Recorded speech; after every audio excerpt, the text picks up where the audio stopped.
কাগজে লিখো নাম, সে নাম মুছে যাবে, হৃদয়ে লিখো নাম, সে নাম থেকে যাবে। সবার হৃদয়ে একটা নাম লেখা আছে, কি নাম? মমতা ব্যানার্জি। চমকে ইডি দিয়ে চমকে যে কোম্পানির টাকাগুলো নিয়েছো তার জন্য ইনকোয়ারি হবে, আর সেই ইনকোয়ারিতে এই ইডি ইনকোয়ারি করে তোমাদের জেলে ভরবে। এইটা আজকে আমি ববি হাকিম কথা দিয়ে যাচ্ছি। দিতে গেলাম, এখন মমতা ব্যানার্জিকে দিয়ে দিতে হলো। তুমি ওই টাকা বঞ্চনা করলে। যে গরিব মানুষগুলো বাড়ি ভেঙে এখন প্লাস্টিক দিয়ে রয়েছে, তাদের জন্য টাকা চাইতে গিয়েছিলাম, আমাদের তুমি জেলে ভরে দিলে। তোমাকে ক্ষমা নেই মোদি, তোমাকে ক্ষমা করা যাবে না। কাগজে লিখো নাম, সে নাম মুছে যাবে, হৃদয়ে লিখো নাম, সে নাম থেকে যাবে। সবার হৃদয়ে একটা নাম লেখা আছে, কি নাম? মমতা ব্যানার্জি। এই নাম নরেন্দ্র মোদী কি করে মুছবে? এই নাম মোজার ক্ষমতা তোমার নেই, এই নাম মুছবার ক্ষমতা নেই। আমরা তোমার সাথে আছি, আমরা তোমার সাথে আছি। কন্যাশ্রী থাকছে, থাকবে, রূপশ্রী থাকছে, থাকবে, স্বাস্থ্য সাথী থাকছে, থাকবে, আমাদের সমব্যাপী থাকছে, থাকবে। ৬৭টা স্কিম যেরকম আছে বাংলায় থাকবে। আর এটাই ইন্ডিয়া আসলে সারা ভারতবর্ষের মানুষ পাবে। আর আমরা বলবো, মমতা তুমি এগিয়ে চলো, আমরা তোমার সাথে আছি, আমরা তোমার সাথে আছি, আমরা তোমার সাথে আছি। জয় হিন্দ, বন্দে মাতরম। তৃণমূল কংগ্রেস জিন্দাবাদ, মমতা ব্যানার্জি জিন্দাবাদ। যে আমাদের তার কারণ সরকারি চাকরিগুলো দিয়ে দিলে কোম্পানির ভ্যালু কমে যাবে। কোম্পানির ভ্যালু কমে গেলে মোদির মাল বেচবে না। তাই কোন ছেলে চাকরি পায়নি, যারা জয় শ্রীরাম করে তারাও চাকরি পায়নি, তারাও পায়নি। এখন এসে কোথায় কত টাকা 14 সালে গ্যাস কিনতেন? 400 টাকা। এখন কত? 1100 টাকা। পেট্রোল কত ছিল? 50 টাকা। ডিজেল কত ছিল? 40 টাকা। এখন সব 100 টাকার উপরে। দুই জিনিসের দামে রামানুজ। আগে পকেটে টাকা নিয়ে যেত আর ব্যাগে করে বাজার নিয়ে আসতো। এখন বাজার থলেতে টাকা নিয়ে যায়, পকেটে করে বাজার নিয়ে আসে। এই অবস্থা হয়েছে জিনিসপত্রের দাম। সেইখানে দাঁড়িয়ে আজকে দিন এলো। আবার 19-এ কি বললো? 19-এ পুলওয়ামা, বালাকোট, ভারতবর্ষ একসাথে থাকতে হবে।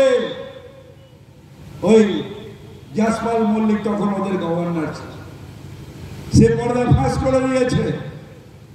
বলছে যখন পুলওয়ামায় অতগুলো আমাদের সেনাবাহিনী যাচ্ছিল, মানে সেন্ট্রাল ফোর্স, তখন আমি বলেছিলাম অমিত শাহকে যে প্লেনের ব্যবস্থা করুন, নাহলে ওখান থেকে টেরোরিস্ট অ্যাটাক হতে পারে। বললো কিচ্ছু দরকার নেই, যেতে দাও। এই কথা যখন প্রধানমন্ত্রীকে বলতে গেলাম, প্রধানমন্ত্রী বলল চুপ রহিয়ে। অর্থাৎ আমাদের ফোর্স, ভারতবর্ষের ছেলে, বাংলাতেও দুটো লাশ এসছে, তাদের হত্যা করে মোদী দেশপ্রেম তৈরি করে সেই ইলেকশনও জিতেছে।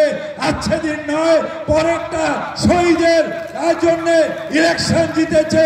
ছি মোদী, ছি মোদী, ছি মোদী। আমাদের ছেলেদের জন্য ইলেকশন জিতেছে। লজ্জা লাগলো না? অতগুলো ছেলে মারা গেল, অতগুলো ছেলেকে বলি দিলে শুধু নিজের নির্বাচন জেতার জন্য মোদী। এবার अब तेरा क्या होगा ঠাকুর? এবছর কি হবে? আর তো বলি দেওয়া যাবে না। পাকিস্তান পাকিস্তান আর খাচ্ছে না। এখন বলছে চাকরি দাও, ভোট নাও, জিনিসের দাম কমাও, ভোট নাও। ভারতবর্ষের অর্থনীতি ঠিক করো, ভোট নাও। এখন ফেসেছে, এখন চারিদিকে এই প্রধানমন্ত্রীকে এখন বলা হবে প্রাক্তন প্রধানমন্ত্রী নরেন্দ্র মোদী। প্রাক্তন প্রধানমন্ত্রী। ইন্ডিয়া জোট আসছে, মমতা বন্দ্যোপাধ্যায় নির্ণয় শক্তিতে যাবে। বাংলায় অনেক দিন ধরে লড়াই করেছে, বাংলায় অনেক দিন ধরে বঞ্চনা করেছ। অভিষেকের নেতৃত্বে আমরা গিয়েছিলাম, অভিষেকের নেতৃত্বে গিয়েছিলাম দিল্লিতে। আমাদের প্রথমে গান্ধীঘাট, তারপর যন্তর মন্তর ডেকে পাঠালেন, মন্ত্রী গেলাম, মন্ত্রী পালিয়ে গেল, পুলিশ ধরে নিয়ে আমাদের দিল্লিতে লকআপে পুরে দিল।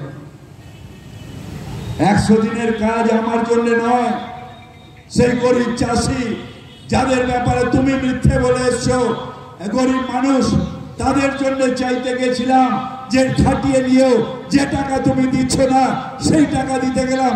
এখন মমতা ব্যানার্জিকে দিয়ে দিতে হলো, তুমি ওই টাকা বঞ্চনা করলে।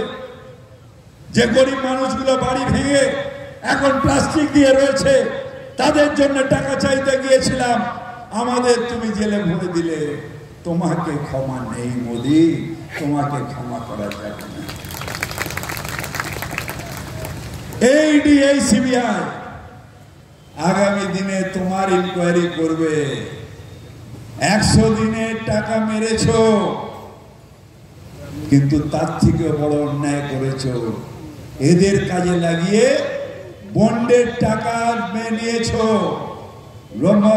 মানুষকে চমকে, কোম্পানিগুলোকে চমকে, ইনকাম ট্যাক্স দিয়ে চমকে, ইডি দিয়ে চমকে, যে কোম্পানির টাকাগুলো নিয়েছো তার জন্য ইনকোয়ারি হবে। আর সেই ইনকোয়ারিতে এই ইডি ইনকোয়ারি করে তোমাদের জেলে ভরবে। এইটা আজকে আমি ববি হাকিম কথা দিয়ে যাচ্ছি।